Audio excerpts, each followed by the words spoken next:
सकाळी उठल्याबरोबर अंघोळ करून घेतली आणि इकडे देवपूजा पण उरकून घेतली. देवपूजा केलं म्हणजे कसं मन प्रसन्न होतं. बाकीच्या कामाला सुरुवात केली. मग काय, इकडे छोटी मॅडम लाईट गेली होती म्हणून किरकिर करत होती, म्हणून तिला वरी जाऊन झोका बांधला. तर मॅडम कशा हसते त्या बघा.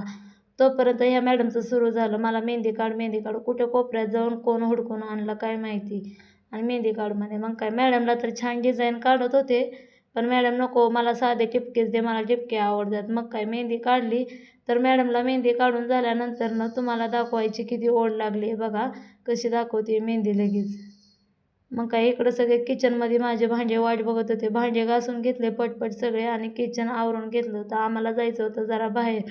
मग काय, बाहेर निघण्यासाठी मस्तपैकी तयार झालात आणि तयार होऊन आम्ही निघालो होतात बार्शीत आलेला सेल बघायला. मग काय, आम्ही गेलो सगळेजण, मी, माझी जाऊ आणि सासू. मस्तपैकी घेण्यासारखं काय काय होतं बघेल ते घेऊच वाटत होतं, पण महाग खूप होतं म्हणून काही घेतलं नाही. 2 कानातले घेतले तिला आणि मला. कानातले बघत होतो, पण काही दोघींना पटकन चॉईस होत नव्हती. हे घेऊ का ते घे, ते घे का हे घेऊ. बायांचं असंच असतं, खूप मनचल-बिचल होत असतं. मग काय, शेवटी आम्ही दोघींनी 2 रिंग्स घेतले. मी तुम्हाला दाखवतेच पुढच्या ब्लॉगमध्ये. मग काय, तिथून निघाल्यानंतर म्हणलं काहीतरी खाऊन जावं. मग काय, मस्तपैकी आम्ही पाणीपुरी खाल्ली आणि घरी आला. चला तर मग आजच्या पुरतं एवढंच होतं.